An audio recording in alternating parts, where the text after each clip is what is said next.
Hello beauties, today we're going to talk about the inner parent, and that is the part of you that can make it really hard to let go of negative emotions or negative protective mechanisms. So if we have trauma as a child, then a part of our psyche will splinter off to protect our inner child. How and why does this happen? Well, imagine there's a boy whose cat got hit by a car. Now he's terrified to cross the street because he doesn't want to get hit by a car.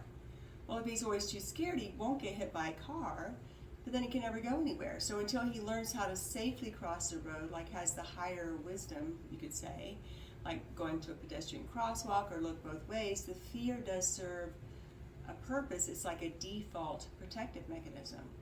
So if we have a trauma where we're deeply hurt or we're afraid, a part of our psyche will splinter off to protect our own inner child, which is just a protective safety mechanism.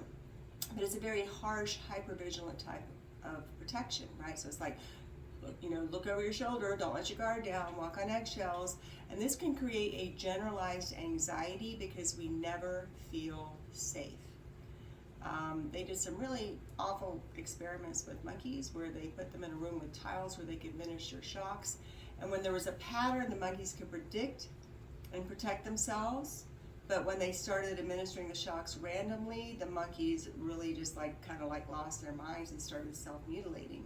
Because when we can't predict, we can't protect.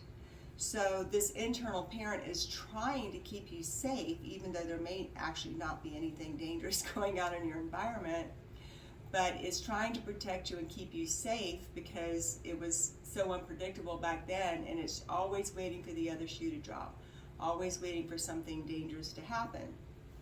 So if you've run into situations where it's really hard to let go of patterns, hard to let go of anxiety, hard to let go of issues, it could be a protective part of you that's this very harsh, hyper-vigilant, that's keeping your inner child on its toes in an on-guard situation all the time. So I hope that was helpful. And, contact me if you want to learn how to actually resolve these things and go deeper.